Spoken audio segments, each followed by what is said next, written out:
கதிரவன் news சொந்தங்கள் அனைவருக்கும் வணக்கம். இலங்கையின் காலை நேர தலைப்புச் செய்திகள். கிளிநொச்சி வீதி விபத்துகளை கட்டுப்படுத்த கோரி கவனஈர்ப்பு போராட்டம் ஒன்று நடத்தப்பட்டுள்ளது. குறித்த போராட்டம் நேற்றைய தினம் 155ஆம் கட்டை கிளிநொச்சியில் இடம்பெற்றுள்ளது. இதன்போது போதை வெறியில் வாகனம் செலுத்தி இளம் தாய் மற்றும் பச்சிளங்குழந்தை ஆகியோரின் உயிர்களை பலியெடுத்தவர்களுக்கு சட்டம் உடனடியாக தண்டனை வழங்குமாறு போராட்டக்காரர்கள் கோரிக்கை விடுத்துள்ளனர். இன்னும் ஒரு உயிர் பலி வேண்டாம், போதை வெறி சாரதிகளை கட்டுப்படுத்தி நீதிமன்றமே உண்மையை நம்புகின்றோம் என்றும் மற்றும் வீதியில் எம்மை பலி கொடுக்காதே போன்ற வாசகங்கள் பொறிக்கப்பட்ட பதாகைகளை ஏந்தியவாறு போராட்டத்தை மேற்கொண்டுள்ளனர். பொலனறுவை மாவட்டத்தின் பெரும்பாலான வாவிகளில் நீர்மட்டம் கடுமையாக அதிகரித்துள்ளது. பொலனறுவை மாவட்டத்தில் நிலவும் அதிக மழையுடன் கூடிய வானிலை காரணமாகவே அங்குள்ள பிரதான நீர்த்தேக்கங்கள் சிலவற்றின் நீர்மட்டம் அதிகரித்துள்ளதாக தெரிவிக்கப்படுகின்றது.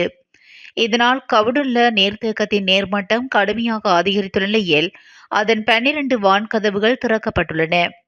இதனூடாக செக்கனுக்கு 2990 கன அடி நீர் வெளியேறுவதாக அதிகாரிகள் தெரிவித்தனர். நீர்த்தேக்கத்தை அண்மித்த பகுதிகளில் வசிக்கும் மக்கள் அவதானத்துடன் இருக்குமாறும் நீர்ப்பாசன திணைக்களம் அறிவுறுத்தியுள்ளது. முல்லேரியா அவிசாவளை வீதியில் அம்பதலய பிரதேசத்தில் இடம்பெற்ற விபத்தில் ஒருவர் உயிரிழந்துள்ளதாக முல்லேரியா போலீசார் தெரிவித்தனர். இந்த விபத்து நேற்று முன்தினம் இரவு இடம்பெற்றுள்ளது. உயிரிழந்தவர் உடுமுல்ல பிரதேசத்தை சேர்ந்த 34 வயதுடையவர் ஆவார்.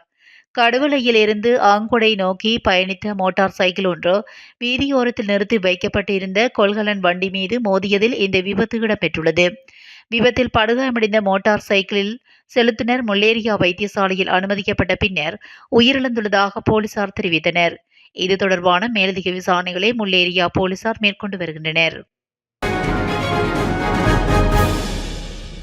மட்டக்களப்பில் முன்னாள் ராஜாங்க அமைச்சர் வியாளேந்திரன் வீட்டுக்கு முன்பாக துப்பாக்கிச் சூட்டில் உயிரிழந்த இளைஞரின் சம்பவத்துடன் தொடர்புடையவர் என கைது செய்யப்பட்ட அமைச்சரின் வாகன சாரதியை விளக்கமறியலில் வைக்குமாறு உத்தரவிடப்பட்டுள்ளது. இதன் அடிப்படையில் எதிர்வரும் 17ஆம் தேதி வரை விளக்கமறியலில் வைக்குமாறு உத்தரவிடப்பட்டுள்ளது. குறித்த உத்தரவை மட்டக்களப்பு நீதவான் நீதிமன்ற நீதவான் நேற்று பிறப்பித்துள்ளார்.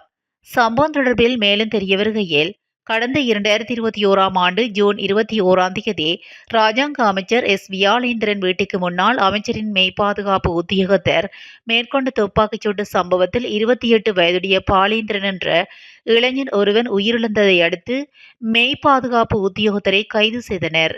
இதனைத் தொடர்ந்து இடம்பெற்று வந்த வழக்கு விசாரணையில் பாதிக்கப்பட்டவர் சார்பில் முன்னிலையாகிய சட்டத்தரணிகளான நாவண்ணா கமலதாஸ், வி. சுதர்சன் ஆகியோர் இந்த கொலை தொடர்பாக காவல்துறையினர் உரிய விசாரணை நடத்தப்படவில்லை என தொடர்ந்தும் ஆட்சேபித்து வந்ததுடன் உயிரிழந்தவரின் பெற்றோரும் குற்றத்தடுப்பு விசாரணை பிரிவுக்கு மாற்றுமாறு சட்டத்தரணியூடாக கோரிக்கை விடுத்தனர்.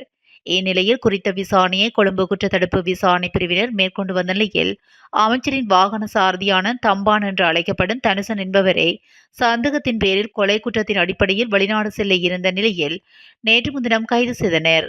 இதில் கைது செய்யப்பட்டவரை மட்டக்களப்பு நீதவான் நீதிமன்றத்தில் நேற்று வெள்ளிக்கிழமை சிஐடியினர் முன்நகர்வு பத்திரம் தாக்கல் செய்து முன்னிலைப்படுத்தியதை அடுத்து வழக்கு விசாரணை எடுத்துக்கொண்ட நீதவான் அவரை எதிர்வரும் 17ஆம் தேதி வரை விளக்கமறியல் வைக்குமாறு உத்தரவிட்டார். அத்தோடு குறித்த துப்பாக்கிச்சூட்டு சம்பவத்தில் கைது செய்யப்பட்ட அமைச்சரின் மெய்பாதுகாப்பு உத்தியோகத்தர் 1 வருடத்தின் பின்னர் நீதிமன்ற பிணையில் வெளிவந்துள்ளதுடன் 3 வருடத்துக்கு பின்னர் சந்தேகத்தில் சாரதி கைது செய்யப்பட்டுள்ளமை குறிப்பிடத்தக்கது. விடுமுறை கொடுப்பனவை ரத்து செய்யும் முடிவை மாற்றுமாறு ஜனாதிபதியை சந்தித்து கோரிக்கை விடுக்க நாடாளுமன்ற ஊழியர்கள் தயாராகி வருகின்றதாக கூறப்படுகின்றது.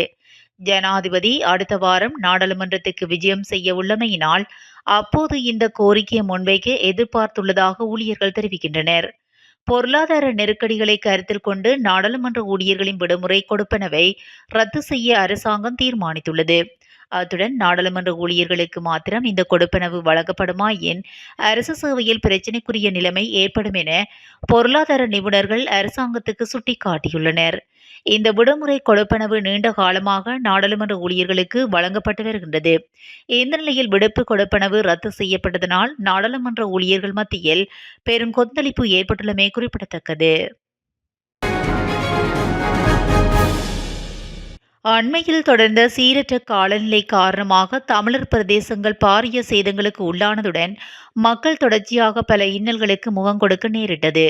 இதில் முக்கிய விடயமாக ஆப்பிரிக்கா பெருநத்தைகள் சமீபத்தில் பல பகுதிகளை படையெடுக்க ஆரம்பித்துள்ளன. இந்த நிலையில் இவை பயிர் பச்சைகளை எல்லாம் தின்று தீர்ப்பதுடன் உள்ளூர் உயிரினங்களுக்கு அச்சுறுத்தலாகவும் நோய்களை பரப்பும் காவிகளாகவும் செயல்படுகின்றன. இவற்றை இப்போதே கட்டுப்படுத்த தவறின் பட்சத்தில் விரைவில் பேராபத்துக்களை விளைவிக்கலாம் என தமிழ் தேசிய பசுமை இயக்கத்தின் தலைவர் தெரிவித்துள்ளார். இதுவரையில் காலதாமதம் ஆகியுள்ள 1,30,000 சாரதி அனுமதி பத்திர அட்டைகள் அச்சிடப்பட்டு ஒரு மாதத்துக்குள் வழங்கப்படும் என போக்குவரத்து மற்றும் நெடுஞ்சாலைகள் பிரதி அமைச்சர் பிரசன்னகுமார குணசேன தெரிவித்துள்ளார். பெருகிற மோட்டார் வாகன போக்குவரத்து திணைக்களத்துக்கு இன்று கண்காணிப்பு விஜயம் மேற்கொண்டு ஊடகங்களுக்கு கருத்துரைத்த போதே அவர் இதனை குறிப்பிட்டுள்ளார். அத்துடன் இணையவழி முறையினூடாக குறித்த நிறுவனத்தின் சேவைகளை மேற்கொள்வதற்கு நடவடிக்கை எடுக்கப்படும் எனவும் போக்குவரத்து மற்றும் நெடுஞ்சாலைகள் பிரதி அமைச்சர் பிரசன்னகுமார குணசேன தெரிவித்துள்ளார். பல்வேறு அரசு நிறுவனங்களுக்கு 2024ஆம் ஆண்டுக்கான ஊக்குவிப்பு கொடுப்பனவு வழங்கப்பட்டுள்ள நிலையில் இலங்கை மின்சார சபை ஊழியர்களுக்கும் அந்த கொடுப்பனவை விரைவில் வழங்குவதற்கு தேவையான நடவடிக்கைகளை மேற்கொள்ளுமாறு தேசிய ஊழியர் சங்கம் அரசாங்கத்திடம் கோரிக்கை விடுத்துள்ளது. இதற்கு அமைய தேசிய ஊழியர் சங்கத்தின் இலங்கை மின்சார சபை கிளை பலசக்தி அமைச்சர் பொன்ய ஸ்ரீ ஜெயக்கொடிக்கு கடிதம் ஒன்றை அனுப்பியுள்ளது. இலங்கை மின்சார சபை ஊழியர்களுக்கு ஊக்குவிப்பு கொடுப்பனவு வழங்குவது தொடர்பில் அண்மையில் கலந்துரையாடல் ஒன்று நடைபெற்றுள்ளது. இலங்கை மின்சார சபை ஒன்றிணைந்த தொழிற்சங்க மத்திய நிலையத்தின் ஏற்பாட்டாளர் ரஞ்சன் ஜயலால் விடுத்த கோரிக்கைக்கு அமைய இந்த விடயம் கலந்துரையாடப்பட்டுள்ளது. இருப்பினும் இலங்கை மின்சார சபை ஊழியர்களுக்கு ஊக்குவிப்பு கொடுப்பனவு வழங்கப்பட மாட்டாது என அமைச்சரவை பேச்சாளர் அமைச்சர் நலிந்த ஜெயதிச தெரிவித்துள்ளார். அதன் பின்னர் ரஞ்சன் ஜெயலால் தமது கருத்தை முற்றிலுமாக மாற்றிக்கொண்டு ஊழியர்களுக்கு ஊக்குவிப்பு கொடுப்பனவு வழங்கினால் அடுத்த ஆண்டு வரவிருக்கும் வறட்சி காலத்தில் மின் விநியோக தடையை சந்திக்க நேரிடும் என நாளிதழ் ஒன்றுக்கு அறிக்கை வெளியிட்டுள்ளார். இந்நிலையில் மின்சார சபை ஊழியர்களுக்கு 2024ஆம் ஆண்டுக்கான ஊக்குவிப்பு கொடுப்பனவு இலங்கை மின்சார சபை ஊழியர்களுக்கும் வழங்கப்பட வேண்டும் என தேசிய ஊழியர் சங்கம் கோரிக்கை விடுத்துள்ளது. தூதுவர்கள் மற்றும் உயர்ஸ்தானிகர்களை நியமிக்கும் செயல்பாடுகளை நிறைவு செய்வதற்கு கால அவகாசம் தேவைப்படும் என வெளிவிவகார அமைச்சு தெரிவித்துள்ளது. தூதுவர்கள் மற்றும் உயர்ஸ்தானிகர்களை நியமிக்கும் நடவடிக்கை தொடர்பான அறிவிப்பை வெளிவிவகார அமைச்சு வெளியிட்டுள்ளது. புதிய அரசாங்கம் பதவியேற்றதன் பின்னர் பல தூதுவர் ஆலயங்களில் மேற்கொள்ளப்பட்ட அரசியல் நியமனங்கள் நிறுத்தப்பட்டதன் காரணமாக பல அலுவலகங்களில் வெற்றிடங்கள் காணப்படுவதாகவும் அந்த வெற்றிடங்களை நிரப்புவதற்கு நியாயமான கால அவகாசம் தேவைப்படும் எனவும் குறித்த அறிவிப்பில் குறிப்பிடப்பட்டுள்ளது. நாட்டின் பல பகுதிகளில் இன்றைய தினம் பலத்த மழை பெய்யக்கூடும் என வளிமண்டலவியல் திணைக்களம் எதிர்வு கூறியுள்ளது.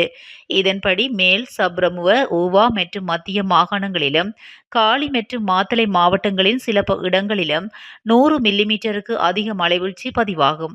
அதுடன் வடக்கு வடமத்திய தெற்கு மற்றும் கிழக்கு மாகாணங்களில் காற்று அதிகரித்து வீசக்கூடும் என அறிவிக்கப்பட்டுள்ளது. இதன்படி குறித்த பகுதிகளில் காற்றானது மணித்தியாலத்துக்கு 30 முதல் 40 கிலோமீட்டர் வேகத்தில் அதிகரித்து வீசக்கூடும் என வளிமண்டலவியல் திணைக்களம் எதிர்வு கூறியுள்ளது. சீன வைத்தியசாலைகளில் அனுமதிக்கப்படும் நோயாளர்களின் எண்ணிக்கை அதிகரித்துள்ளதாக தெரிவிக்கப்படுகிறது. இந்த வைரஸ் தாக்கம் காரணமாக சுவாச மண்டலம் பாதிப்படைவதாக தெரிவிக்கப்படுகிறது. அத்துடன் இந்த வைரஸ் தொற்றுறுதியானவர்களுக்கு இருமல், காய்ச்சல், தொண்டை வலி, மூச்சு திணறல் போன்ற நோய் அறிகுறிகள் காணப்படுவதாகவும் அறிவிக்கப்பட்டுள்ளது. இந்த வைரஸ் பரவல் காரணமாக சிறுவர்கள், முதியோர்கள் மற்றும் குறைந்த நோய் எதிர்ப்பு சக்தியை கொண்டவர்களே அதிகளவில் பாதிப்படைவதாக தெரிவிக்கப்படுகிறது. HMVP என அறியப்படுகின்ற குறித்த வைரஸ் பரவலை அடுத்து சீனாவில் அவசரகால நிலை பிரகடனப்படுத்தப்பட்டுள்ளதாக சில சர்வதேச ஊடகங்கள் செய்தி வெளியிட்டுள்ளன.